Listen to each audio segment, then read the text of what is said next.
Okay, today I want to show you how you go about emptying your waste out of one of these pouches. Now this is empty for you, so I'm just going to show you for pretend here, but nobody ever taught me the correct way that you're supposed to do this. I just kind of figured it out on my own, and so this is the ritual that I kind of go through, several times a day when I empty this out. First thing, take a couple strips of toilet paper. They don't need to be very big. What's more important is take a longer strip. If you have thick toilet paper, you don't need too much. If you have thin, like a public restroom toilet paper, you'll need quite a bit for this part.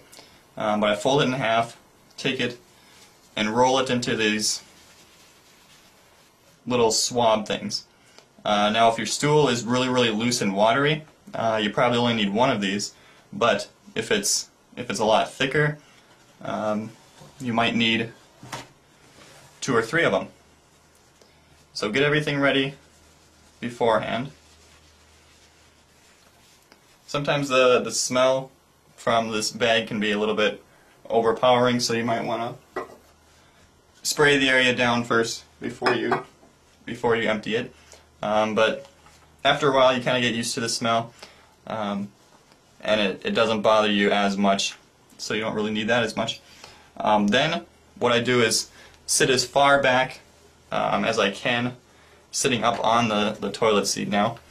And what you do is open up the end. You'll take it and empty it down in there.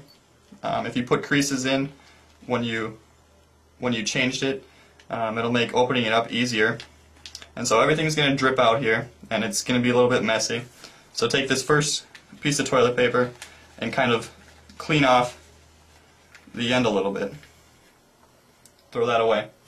Then you take out these little swabs that you made before, stick them in, and kind of clean it out from side to side. Now if your stool is thicker, it's going to be a little bit more sticky, so you put that in, use it a second time, leave it in there, and you'll probably still have some mess around the outside. So take this other piece of toilet paper you had, wipe off all the wetness and grossness around the outside, grab it, throw it in, squeeze out all the air, and then fold it back up again. Now if you're really bothered by the smell, you can get these things called, these are Hollister M9 odor elimination drops, and they're blue in color. Before you close this off, keep it open, drop about 4 or 5 of these drops in there, maybe 10, however much you want. And that's supposed to cut down on the odor.